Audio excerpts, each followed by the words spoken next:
एक दिन यूपी के मुख्यमंत्री आदित्यनाथ जी की ऑफिस में एक पत्र आता है और पत्र में लिखा होता है, साहब एक दंपत्ति है जिसका नाम सुनैना और परशुराम है, उन पर रासुका लगा दी जाए, वो माती जेल में बंद है। इसको देखकर योगी आदित्यनाथ जी उस पर संज्ञान लेते हैं और 19 जून 2021 को उन पर रासुका लागू करा दी जाती है। दोस्तों, इस पत्र को लिखने वाला कोई और नहीं होता, कानपुर के जिला अधिकारी आलोक तिवारी होते हैं। वो लिखते हैं, साहब इनको कभी भी जेल से नहीं निकलने दिया जाना चाहिए। दोस्तों, ऐसा उस दंपत्ति ने क्या किया जो एक जिला अधिकारी ऐसा पत्र एक मुख्यमंत्री को लिखते हैं? आइए दोस्तों, जानते हैं पूरा मामला क्या था। नमस्कार, जय हिंद। आप देख रहे हैं APH न्यूज़ राहुल रावत के साथ। तो दोस्तों, आज की जो मैं कहानी बताने जा रहा हूं वो किसी के भी दिल को झकझोर देगी। कहानी ही कुछ ऐसी है। आज की जो कहानी है ये घाटमपुर कोतावली की कहानी है। यहाँ पर एक गाँव पड़ता है, गाँव का नाम होता है बरदस गाँव। यहाँ पर 14 नवंबर 2020 का वाक्य होता है। शाम को करीब 5 और 6 बजे का वक्त होता है। एक लड़की जो बच्ची होती है, जिसकी उम्र होती है 6.5 साल, वो घर से अचानक गायब हो जाती है। घर वाले इधर उधर उसे ढूंढने की कोशिश करते हैं, लेकिन लाख कोशिश करने के बाद भी बच्ची का कहीं अता पता नहीं लगता। दोस्तों, अड़ोसी पड़ोसी भी इकट्ठा हो जाते हैं और अड़ोसी पड़ोसी इकट्ठा होने के बाद उस लड़की की जो जांच पड़ताल में लग जाते हैं, उसकी ढूंढने की कोशिश करते हैं, लेकिन कहीं पर भी उस बच्ची का अता पता नहीं लगता। दोस्तों, घर वाले पूरे परेशान हो जाते हैं। जैसे ही अगली सुबह होती है, एक व्यक्ति जंगल की तरफ जाता है सोच करने के लिए। जैसे ही वो शिव मंदिर के पास एक सरसों का खेत होता है, उस खेत के अंदर जाता है तो वहां जाकर देखता है कि एक बच्ची जो छित्रवित्र अवस्था में बिल्कुल पूनम खान पड़ी हुई है, उसे देखकर वो इतना घबरा जाता है, वहीं पर बेहोश हो जाता है। थोड़ी देर बाद उसकी बेहोशी की हालत खुलती है तो चीखने लगता है, चिल्लाने लगता है, जोर जोर से शोर मचाने लगता है।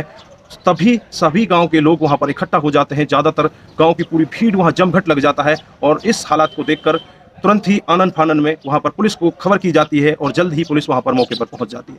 दोस्तों, देखा जाता है कि वहां पर एक लड़की चित्रवित्र अवस्था में जो पूनम खान हुई पड़ी है और उसकी हालत बहुत बुरी है।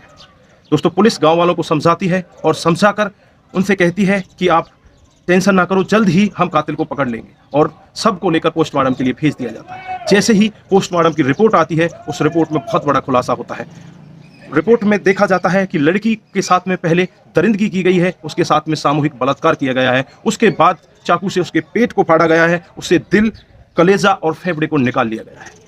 दोस्तों, अब तो गांव में पूरा तनातनी का माहौल हो जाता है। पूरा गांव बाहर निकलकर खड़ा हो जाता है और पुलिस पर दबाव देने लगता है कि हमें जल्द से जल्द इसके मुजरिमों को चाहिए, नहीं तो बहुत बड़ा हंगामा हो सकता है। दोस्तों, पुलिस अपनी जांच पड़ताल में लग जाती है और जांच पड़ताल में उन्हें पता चलता है कि एक व्यक्ति जिसका नाम होता है अंकुर, वो जब ये गांव के सारे लोग उस लड़की की तलाश में लग रहे थे, वो अंकुर अपने घर से नहीं आता है।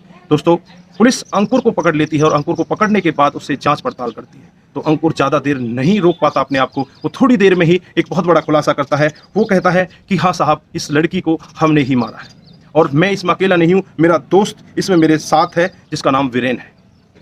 दोस्तों, वीरेन को भी गिरफ्तार कर लिया जाता है। दोनों से फिर बारीकी से पूछताछ की जाती है कि तुमने इस बच्ची को क्यों मारा। तो वो बताते हैं कि एक मेरे चाचा चाची हैं जिनका नाम परशुराम और सुनैना है, उन्होंने हमें बच्चे लाने के लिए ऑफर दिया था, हमें 500 और 1000 रुपये भी दिए थे।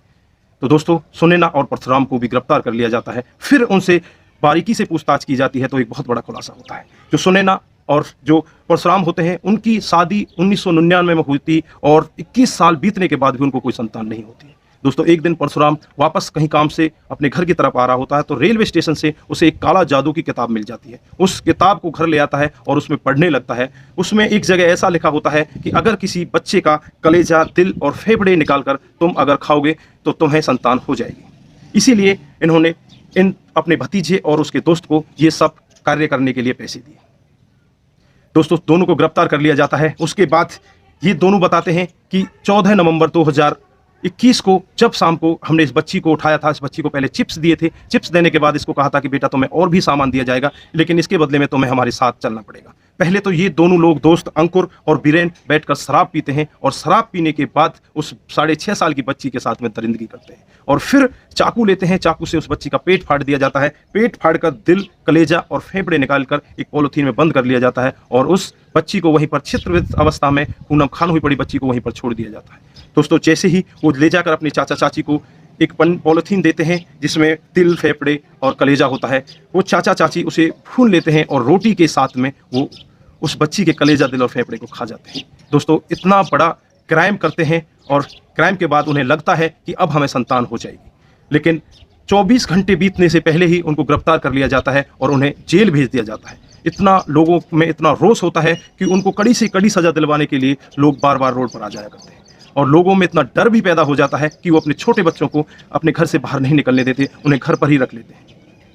तो दोस्तों, आप लोगों ने देखा किस तरह से कानपुर के जिला अधिकारी उस दंपत्ति के लिए इतनी बड़ी सजा मांगते हैं, उनसे योगी आदित्यनाथ जी से पत्र लिखकर कहते हैं कि इन पर रासुका लागू कर दी जाए और इनको सदा सदा के लिए जेल में ही सड़ने दिया। एक बच्चा पैदा करने के लिए तंत्र मंत्र के चक्कर में इन्होंने एक बच्ची को उठवाया और उसके साथ में इतना घिनौना काम हुआ।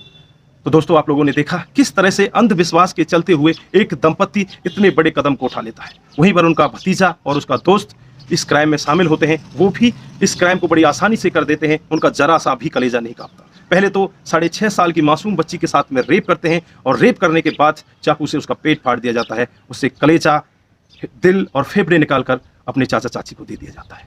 तो दोस्तों, ऐसे कृत्य के बारे में आप लोग क्या कहना चाहेंगे? ऐसे भी हमारे समाज में कृत्य हो जाते हैं, ऐसे लोग हमारे समाज में घूमते रहते हैं जो इतने बड़े कार्य को, इतने बड़े कृत्य को अंजाम दे देते हैं।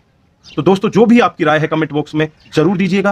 और दोस्तों, इस कहानी को सुनाने का हमारा उद्देश्य किसी को बरगलाना, किसी को बहकाना या किसी पर भी किसी प्रकार का दबाव बनाना नहीं है।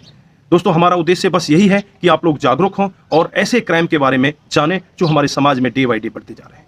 दोस्तों, आज के लिए बस इतना ही। अपना ख्याल रखें, अपने परिवार का ख्याल रखें, सतर्क रहें, सावधान रहें। नमस्कार, जय हिंद, जय भारत।